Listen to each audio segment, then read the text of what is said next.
साहब आपसे बात का आगाज़ कर लेते हैं। आज की अदालती कार्रवाई मुकम्मल होगी, फैसला महफूज हो गया। क्या लग रहा है पाकिस्तान तहरीक इंसाफ को कि क्या फैसला आ सकता है? जो सीटें, जो नशिस्तें जिसको आप क्लेम कर रहे हैं, मिल जाएंगी आपको? बहुत शुक्रिया, बड़ी नवाजिश है बादल भैया, आपने मौका दिया, प्रोग्राम में बुलाया।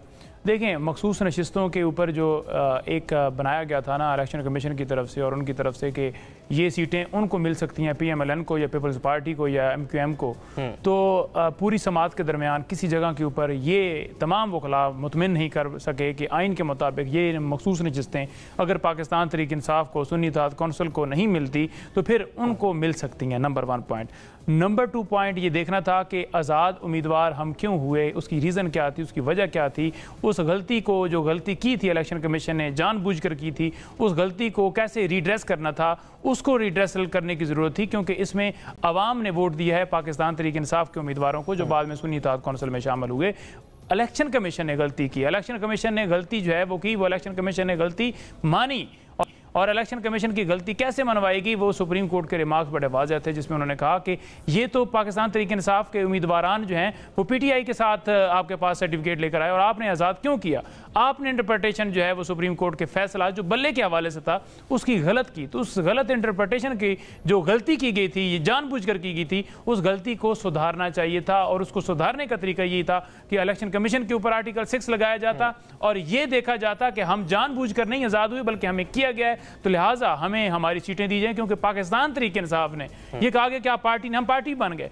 पाकिस्तान तहरीक इंसाफ ने अपनी लिस्ट भी जमा करवाई और पाकिस्तान तहरीक इंसाफ के तमाम उम्मीदवारान सर्टिफिकेट मेरे समेत लेकर गए और हमने कहा कि हम PTI से हमें आज़ाद किया गया। और सुन्नी इत्तेहाद कौंसिल, जहां पर आज प्रेस कॉन्फ्रेंस भी की गई PMLN के रहनुमाओं की तरफ से कि ये सुन्नी इत्तेहाद कौंसिल तो लड़ी नहीं इलेक्शन, उस पॉइंट के ऊपर भी मैं आ जाता हूं कि हामिद रजा साहब ने जाकर रिक्वेस्ट की थी कि उन्हें घोड़े का निशान दिया जाए, लेकिन उन्हें घोड़े का निशान नहीं दिया गया, उन्हें भी सेम हमारी तरह आज़ाद किया गया।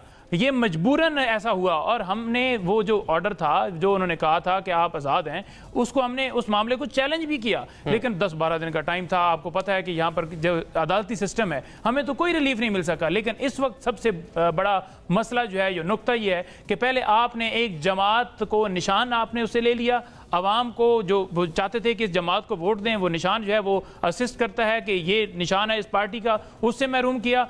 आपने मखसूस नशिस्तें छीन ली। अब आप जो है वो फैसला सुप्रीम कोर्ट के अंदर है जिसमें काजी साहब और दीगर रिमार्क्स दे रहे थे कि इनको नहीं मिल सकती, जो कि अपना माइंड पहले ही डिस्क्लोज कर रहे थे कि इनका हक नहीं बनता। लेकिन हमें उम्मीद है कि मेजोरिटी में हमारे हक में फैसला आएगा, क्योंकि ये हमारा हक है। चले इमरान साहब, ये पाकिस्तान तहरीक इंसाफ या सुन्नी इत्तेहाद कौंसिल को सीटें नहीं मिलती तो जो आपके अरकान मुअत्तल हैं वो बहाल हो जाएंगे, क्या उम्मीद है आपको?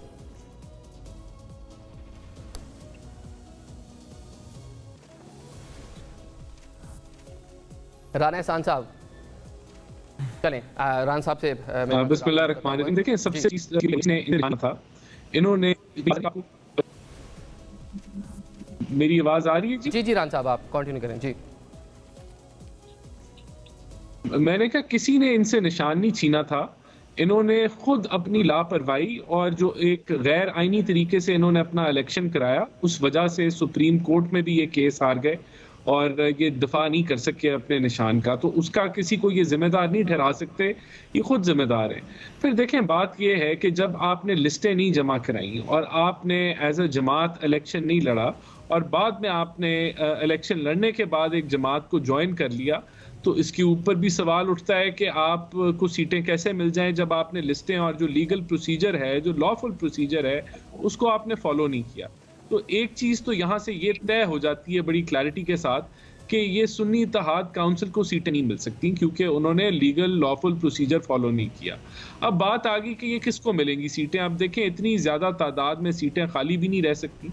आपने पार्लियामेंट को फिलअप करना है, आपने पार्लियामेंट को चलाना है और वो नुमाइंदगी किसी ना किसी को देनी है। तो जिन जमातें, जो बच गई जमातें, जिन्होंने इलेक्शन अपने जो है वो निशान पे लड़ा है और फिर उन्होंने कानून के मुताबिक लॉफुली सीटें भी अपनी जो है वो लिस्टें भी जमा कराई हैं, माइनॉरिटी की हों चाहे वो लेडीज़ की हों, और वो उन्होंने जमा कराई हैं, तो फिर इसका मतलब है कि वो प्रोपोर्शनेटली जो ये जमातें हैं जो क्वालिफाई करती हैं उनके अंदर उनको डिस्ट्रीब्यूट होना चाहिए। अगर तो ये बात इसको तस्लीम कर लेती है सुप्रीम कोर्ट, तो फिर तो ये सीटें वापस उन जमातों को मिल जाएगी और वो सिर्फ हमें नहीं मिलेंगी, वो जो ऑपोजिशन में जमाते हैं, अगर JUIF है ऑपोजिशन में है तो उनको भी मिल जाएंगी, अगर और ऑपोजिशन में कोई जमात है तो उनको भी मिलेगी, सारों को प्रोपोर्शनेटली मिल जाएंगी। तो ये हमारी इसमें अंडरस्टैंडिंग है। बहरहाल जो भी फैसला आया वो उसको तस्लीम करना पड़ेगा, उस पर ज़रूर तनकीद की जा सकती है, लेकिन जो भी फैसला आया सुप्रीम कोर्ट का फैसला है तो उसको जो है इम्प्लीमेंट भी करना पड़ेगा और तस्लीम भी। मतलब जो फैसला है वो पाकिस्तान की आइंदा जो सियासत है उसकी सिमत जो है उसको मुतय्यन करेगा, बड़ा अहम जो ये फैसला होगा।